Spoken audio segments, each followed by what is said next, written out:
श्री स्वामी समर्थ. आपल्याला आई, आजी नेहमी सांगतात की शिवपिंडीला अर्धीच प्रदक्षिणा घाल, डोक्यात टोपी घालून नमस्कार करू नको. जाणून घेऊया अशा सगळ्या प्रश्नाची उत्तर आपल्या आजच्या व्हिडिओमध्ये. पण तत्पूर्वी तुम्ही नवीन असाल तर आपल्या चॅनलला सबस्क्राईब करा आणि सोबतची घंटीची बटन देखील दाबा, म्हणजेच असेच नवनवीन व्हिडिओ तुम्हाला मिळत राहतील. तर सगळ्यात सुरुवातीचा प्रश्न म्हणजे देवासमोर लावलेल्या समईची ज्योत केव्हाही दक्षिणेकडे का असू नये? तर त्याचं उत्तर असं आहे, दक्षिण ही यमाची म्हणजेच मृत्यूची दिशा आहे. यमाची पूजा ही कधीच केली जात नाही. फक्त दिवाळीत यमद्वितीयेला यमाचं पूजन केलं जातं. तेव्हा आपण दक्षिणेला दिवा लावतो. स्त्रियांनी केव्हाही तुळस का तोडू नये? कारण तुळस ही सौभाग्य देणारी आहे म्हणून. देवदेवतांना वंदन करताना डोक्यातील टोपी का काढावी? ब्रह्मरंध्राकडे निर्गुण ईश्वरी ऊर्जा आकृष्ट होते आणि ती ग्रहण करण्यासाठी म्हणून आपल्याला देवाला वंदन करताना डोक्यावरची टोपी काढायची असते. शिवपिंडीला अर्धीच प्रदक्षिणा का घालावी? शिवसूत्र आहे महादेवाचे. रुद्रगण आणि पितृगण लिंगाच्या टोकाला तीर्थप्रसादासाठी बसलेले असतात आणि त्यांना प्रदक्षिणा होऊन म्हणून शिवपिंडीला अर्धीच प्रदक्षिणा घालायची असते. एकाच घरात 2 शिवलिंग, 2 शाळीग्राम, 2 सूर्यकांत, 2 चक्रांक, 3 देवी, गणपती व 2 शंख पूजेस का पूजू नयेत?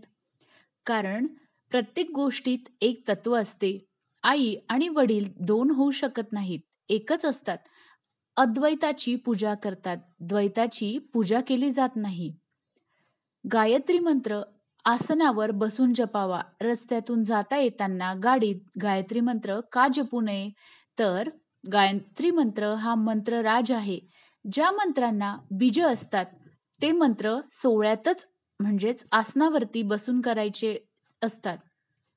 कारण चित्ताची एकाग्रता ही अत्यावश्यक असते. रस्त्यातून जाता येता किंवा गाडीत मंत्र जपताना ती एकाग्रता साधत नाही आणि शरीर दोष होतो.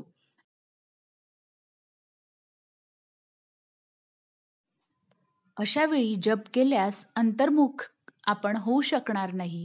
त्यामुळे मंत्रजपाचं फळ हे मिळत नाही.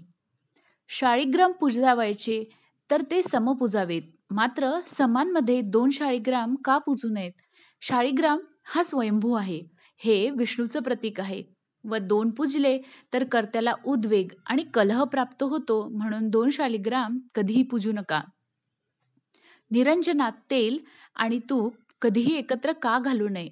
तूप हे सत्वतत्व व निर्गुण आहे व तेल हे रजतत्व व सगुण आहे. म्हणून हे दोन्ही एकत्र करता येत नाही. नाहीतर तमतत्व वाढेल आणि राक्षसी संकटे येतील. म्हणून तेल आणि तूप एकत्र निरंजनामध्ये समईमध्ये घालू नका. देवदेवतांच्या मूर्तींची व फोटोंची तोंडे कधीही दक्षिणेकडे किंवा एकमेकांसमोर का ठेवू नयेत? कारण देवाच्या तेजाच्या लहरी स्पंदने ही समोर फेकली जातात, त्यामुळे शत्रुत्वाचा दोष येतो. म्हणून विष्णूच्या मस्तकावर वाहिलेले फूल मनुष्याने आपल्या मस्तकावर का ठेवू नये? फुले ही देवतांची पवित्रके आहेत. विष्णू तत्व व चैतन्य हे त्या फुलामध्ये येतं आणि शक्ती स्वरूप होतं.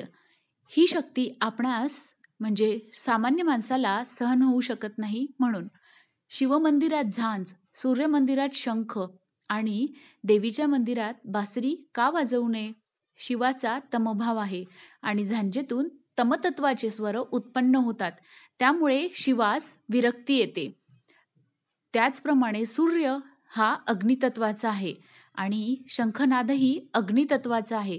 दोन्ही शक्ती एकरूप झाल्यास रजकरणाचे घर्षण होते, सूक्ष्म ज्वाळांची निर्मिती होते व त्यामुळे दाह निर्माण होतो. म्हणून तसंच देवी मंदिरात बासरी ही नाद पोकळी निर्माण करते. शक्तितत्व ह्या नादात पोकळीत कधीच राहत नाही. देवी ही हिरण्यगर्भ आहे, ती प्रसूती वैराग्य आहे. पुढचा प्रश्न की आपण आपली जपमाळ किंवा ज्या आसनावर बसून पूजा, अर्चना, जप करतो ते कधीही दुसऱ्याला का देऊ नये?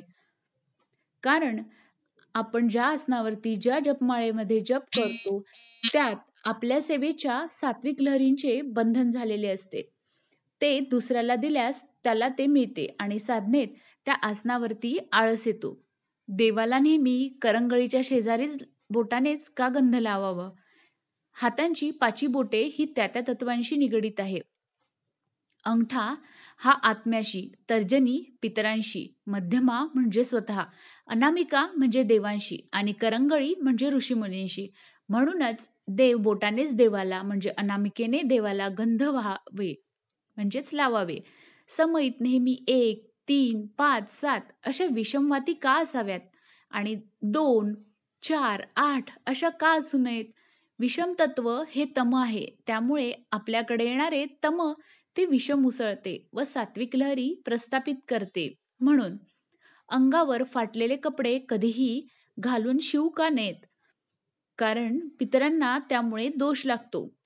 उंबरठ्यावर बसून का शिंकू नये? उंबरठा हा मुळी बसण्याची जागाच नाही आहे. तेथे सर्व तीर्थी बसतात. तिथे घराची सात्विक ऊर्जा स्तंभित असते. शिंकेने तिला व्यास येतो, त्यामुळे अपशकुन घडतो. आणि असं घडल्यास त्यावरती आपल्याला पाणी शिंपडायचं आहे. निजलेल्या माणसाला का ओलांडून जाऊ नये? कारण झोपलेला माणूस हा शव असतो म्हणजेच शिव असतो आणि शिवाला ओलांडून जात नाही. म्हणून निजलेल्या माणसाला कधीच ओलांडून जाऊ नका. मांजरांना प्रेत ओलांडून का देऊ नये? प्रेत प्रेतच राहते म्हणजे पिशाच्य योनीत जाते. त्याला मोक्षप्राप्ती होत नाही. म्हणून मांजराला कधी प्रेत ओलांडू देऊ नका. रात्रीच्या वेळी मीठ किंवा उडीद का आणू नयेत किंवा दुसऱ्याला का देऊ नयेत? कारण त्यांच्यामध्ये करणी तत्व आहे. आकर्षण क्रिया पटकन होते आणि बळी तत्व आहे. म्हणून सायंकाळी केर का काढू नये?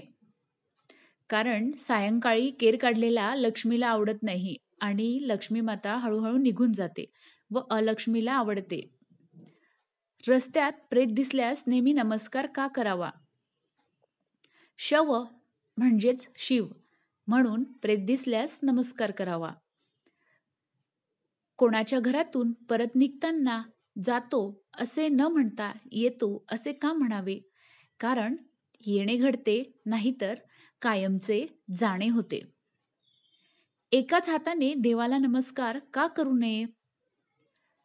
कारण दश इंद्रियांचा नमस्कार महत्वाचा असतो, पंचतत्वाचा नाही. आणि आपली 2 हात हे दश इंद्रिय दर्शवतात आणि 1 हात पंचतत्व. त्यामुळे मी आशा करते आपल्याला आजचा व्हिडिओ हा आवडला असेल. व्हिडिओ आवडल्यास लाईक करा, शेअर करा आणि कमेंट बॉक्समध्ये श्री स्वामी समर्थ लिहायला विसरू नका.